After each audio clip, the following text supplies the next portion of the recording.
Activity 1.7 is called Game Time, and this is a very fun app that you get to build.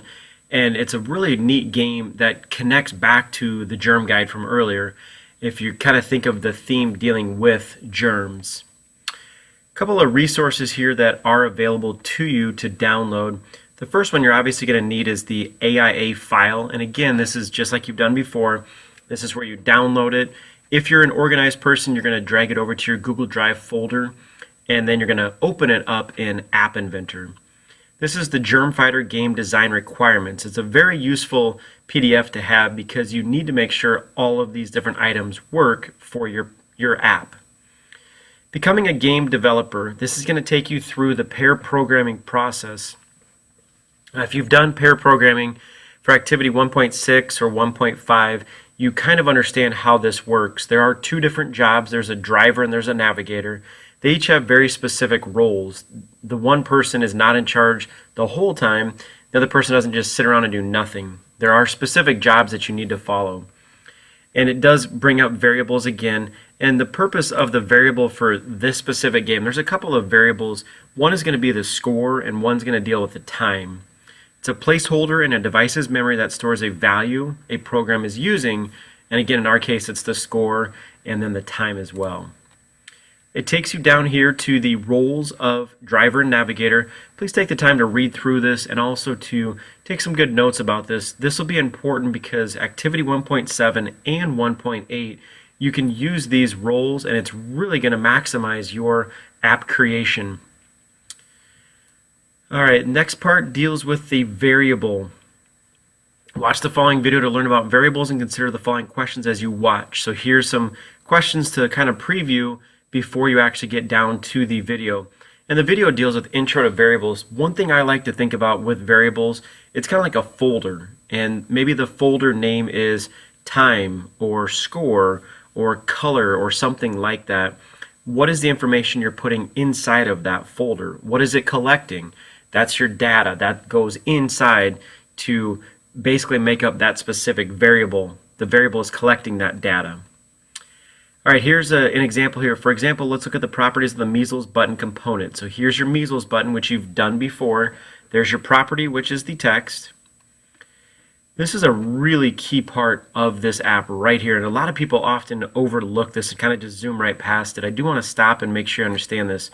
Set measles button text to click here for measles description. So it's going to it automatically is going to set that measles button text. It's a neat way to do it instead of this way.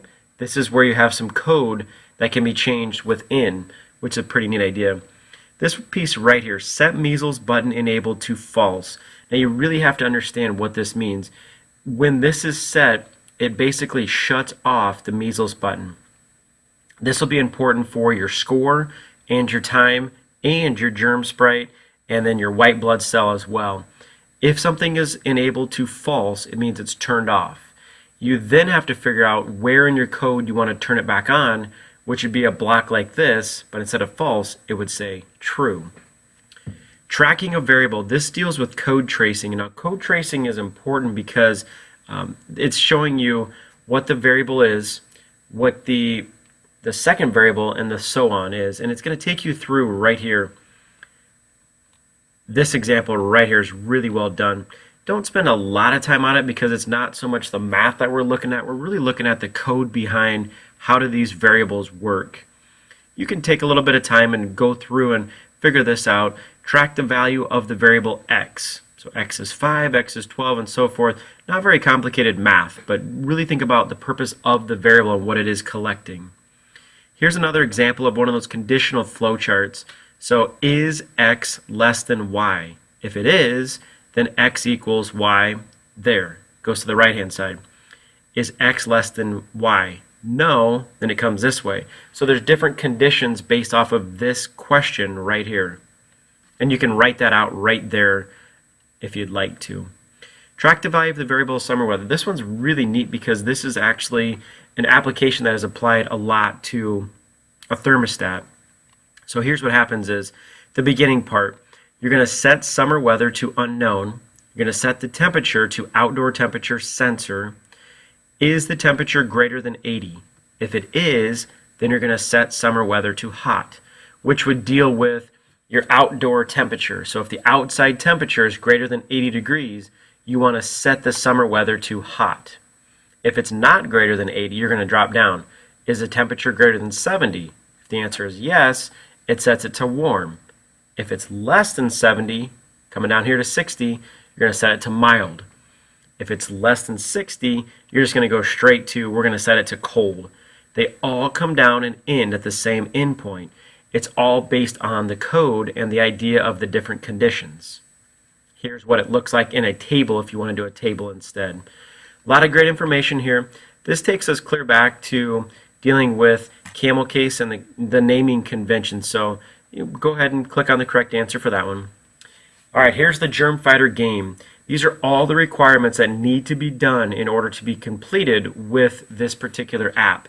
Here's your white blood cell. There's a germ, which is a villain, which connects to 1.3 and 1.5. And how do you win? How do you lose? There's your AIA file again you can download. Here's what it's going to look like to start. Now there's a lot of ways you can customize it, but just start with what the directions tell you, what the code shows you, and then kind of build from there. Here's your view layer. Switch back to App Inventor. It's showing you how to drag the canvas over. Have to have a canvas before you have a sprite, otherwise the sprite has no place to go.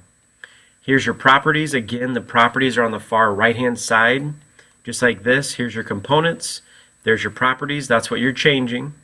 If you find something different that you want to change, go ahead, but in the beginning this is how the layout looks. Here's your white blood cell. Now understand there's a white blood cell and there's a germ sprite. There's two different sprites in the game. You need to read through and change all of this as you're going. I'm going to kind of cruise through most of this because you all can read it and understand what's going on. I'm going to go down here a little ways. Switch pair programming roles. This would be if you were the driver, now you're the navigator. You can just switch. Here's your start button. This is what happens when you click start. Now really think about if I create an app and I click start button, what are all the events that are supposed to happen? This is my event handler. It's going to handle all of the events. Heading property. This shows you the degree in which, like a compass in which you're heading. Speed and interval properties. You can figure out what that means. Here's the basic part of the start button. Here's where you go for your math drawer and so forth. I'm going to keep cruising down here and show you. There's another example of where it says switch pair programming roles. Here's what your grid looks like. There's the X value. Here's the Y, which is vertically and horizontally. This deals with the reset button. So now you have to visualize someone's playing your game. When they are done with the game and they click reset, what should happen? The germ sprite should go back to the top of the canvas. Here's the X. Here's the Y. What else do you want to happen? Here's a couple more things. Now the heading is what direction is it heading? What speed is it going? It shouldn't be going anywhere if it's at a reset state. Here's what the white blood cell does. The white blood cell is only supposed to move left and right, horizontally. Here's how you test it. So you're dragging this back and forth, and this sprite should bounce off the walls. This germ sprite is trying to hit the bottom down here. The white blood cell is trying to fight it off. Fight off the infection, basically. All right, there's the germ sprite edge. This code, if get edge equals -1, -1 is the bottom side of the device. It's going to set the germ sprite speed to 0, and it's going to automatically change the background image to game over. If it does not reach -1 edge, it's going to bounce off the edge. This is the else part, the false part. There's some more code you can go through here. Adding sound. If the checkbox is checked, then it's going to play this sound. If it's, and then sound 1, you already have sound 1 set up as well. All right, a couple more parts down here to code.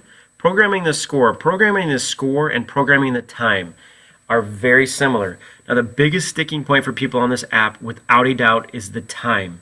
You have to do the time very similar to how you're going to do the score. Here's the first part of the score. So the score looks just like this. The time looks very similar to this. Might be a little bit of a change here. And obviously it's not going to say global score left or global score label text. You've got to change that part. But these two blocks have to work together. This block allows it to take the number and actually change the number.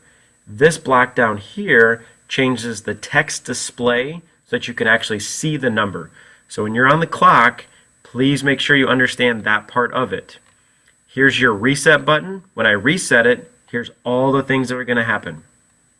And then programming the timer. Here is your flowchart. Instead of saying is time left equal to 0, you would say if time left equals 0, then show this message.